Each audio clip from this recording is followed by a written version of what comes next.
हर्षवर्धन त्रिपाठी जी, ये जो नतीजे हैं यूपी निकाय चुनाव के, इन्हें किस तरीके से समझना चाहिए? जैसा अनुराग भदौरिया जी समझा रहे हैं वैसा, या जैसे प्रेम शुक्ला जी समझा रहे हैं वैसा, या इसका कोई और तीसरा मायना भी निकाला जा सकता है? देखिए प्राची, अनुराग भदौरिया जी और प्रेम जी दोनों लोग अपनी अपनी पार्टी के प्रवक्ता हैं, तो विशुद्ध रूप से वो अपनी पार्टी के हित की, हक की बात करेंगे। लेकिन आज मुझे थोड़ा सा आश्चर्य हो रहा है और आश्चर्य के साथ हास्यास्पद भी लग रहा है। और मैं उम्मीद करूंगा कि हमारे मित्र अनुराग भदौरिया इस पे उत्तेजित होकर बोलने नहीं लगेंगे, बीच में ध्यान से सुनेंगे। ऐसी समीक्षा हमने किसी प्रवक्ता के अपने जीवन में नहीं सुनी। बहुत से राजनीतिक परिणाम आए हैं, साफ हो गई समाजवादी पार्टी। साफ हो गई का मतलब समझते हैं? ये कह रहे हैं कि समाजवादी पार्टी शहरों की पार्टी नहीं थी। 2012 के विधानसभा चुनावों के नतीजों को अनुराग भदौरिया जी को ध्यान से देखना चाहिए कि शहरों में किस तरह से घुसपैठ उन्होंने कर ली थी। और उसके बाद भी अगर उनको लगता है कि समाजवादी पार्टी शहरों से एकदम गायब थी, ये सही है कि महापौर के चुनाव में अक्सर समाजवादी पार्टी हार जाती है पूरी तरह से। पिछली बार भी 16 में से 14 भारतीय जनता पार्टी जीती थी, 2 बसपा जीती थी। लेकिन आप चुनाव लड़ रहे हैं तो इसीलिए तो लड़ रहे हैं ना कि कुछ आपका इंप्रूवमेंट होगा। और सिर्फ मेयर नहीं, वार्ड काउंसलर से लेकर नगर पालिका, नगर पंचायत तक आंकड़े कोई भी बताएं, हम यहीं के हैं। एक एक पंचायत बता देंगे अनुराग जी। हम जिस शहर से आते हैं, प्रयागराज, इतना बड़ा जीत का अंतर है कि गिनने में मुश्किल हो जाएगी आपको। और लगभग यही स्थिति गोरखपुर से लेकर गाजियाबाद तक है, अलीगढ़ में है, बरेली में है, आगरा में है, सहारनपुर में है। ये क्या बता रहा है? ये दिखा रहा है कि योगी आदित्यनाथ के नेतृत्व में भारतीय जनता पार्टी ने वो कमाल करके दिखाया है जो सचमुच बहुत बड़ी जीत है। और इसीलिए मैं कह रहा हूं, आज मुझे उम्मीद थी कि अखिलेश यादव जी वो ट्वीट करते, कर्नाटक में भी करते, बिल्कुल भारतीय जनता पार्टी को जितना लताड़ सकते लताड़ते कि भाई हार गए तुम, मजा लेते थोड़ा सा। लेकिन विचित्र राजनीति कर रहे हैं वो अपने राज्य में, जहां 2-2 विधानसभा के उपचुनाव, सुबह भी हम अनुराग जी मिले थे, बात शुरू हुई मेयर की, तुरंत ही ये विधानसभा चुनाव का स्वार का नतीजा पूछने लगे। अब नतीजा नहीं बताएंगे।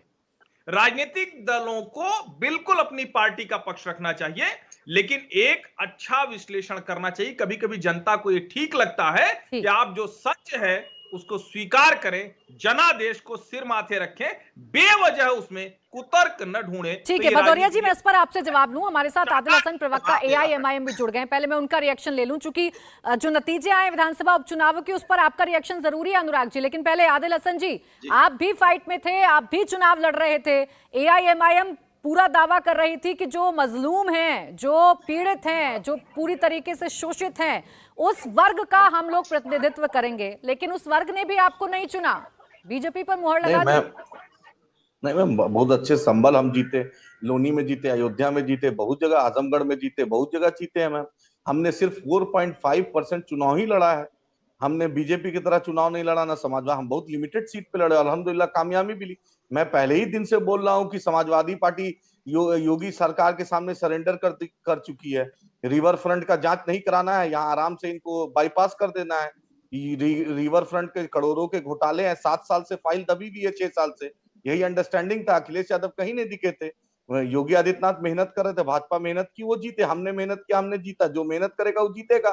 जनता ने संभल में 6 वहां के एमपी सपा के हैं, वहां के 6 बार का एमएलए मिनिस्टर है, उसके लोगों को हराकर एमआईएम को वहां जिता दिया। लोनी में जिता दिया, गाजियाबाद में, मेरठ में जिता दिया, अयोध्या में जिता दिया, आपका फैजाबाद में जिता दिया, और दूसरे जगहों पे जिताया है। हम तो बहुत लिमिटेड प्लेयर है मैडम। ये तो समाजवादी का अंडरस्टैंडिंग था बीजेपी के साथ कि फाइल मत खुलवाओ। पता नहीं इससे भाजपा फाइल कब खुलवाएगी, तो भाजपा ही जानती है, क्योंकि कर्नाटका का सदमा तो भाजपा को बहुत लगा होगा। इलेक्शन कमीशन उत्तर प्रदेश का शुक्रिया कि कम से कम आज के दिन इन्होंने इस चुनाव का रिजल्ट रखा था कि भाजपा में जो प्रेम शुक्ला अपना चेहरा छुपाते, कर्नाटका का कम से कम इस तरीके से बच के निकल जाएंगे उत्तर प्रदेश के नाम पर। ये तो इलेक्शन कमीशन उत्तर प्रदेश का शुक्रिया अदा करना चाहिए इनको। ठीक है आदिल हसन जी, अब ये अपना अपना नजरिया हो सकता है। अब आपके मुताबिक तो इलेक्शन कमीशन कोई डेट रखेगा नहीं कि कब चुनाव होने हैं और कब रिजल्ट होने हैं। आप इसे दूसरा रंग अगर देने लग जाएंगे, फिर से एक बार ऐसे सवाल उठाने लग जाएंगे, तो आदिल हसन जी अच्छी चर्चा कर रहे हैं, आप अपनी मजबूती की बात कर रहे हैं, तो मजबूती पर ही रहिए। बताइए कि आपने कितना अच्छा चुनाव उत्तर प्रदेश में लड़ा है। खैर हमने बहुत मजबूती से लड़ा, अल्हम्दुलिल्लाह कामयाबी भी। हाँ, तो इसी पर रहिए ना। कहाँ इलेक्शन कमिशन के अधिकार क्षेत्रों में पे आप होगा ना। दखल अंदाजी करने नहीं लगे तो कि आज- कब आज उन्हें आज डेट प्रेम रखनी है शुक्ला और जी कब का उन्हें चेहरे डेट का नहीं जो रखनी है। प्रेम खैर,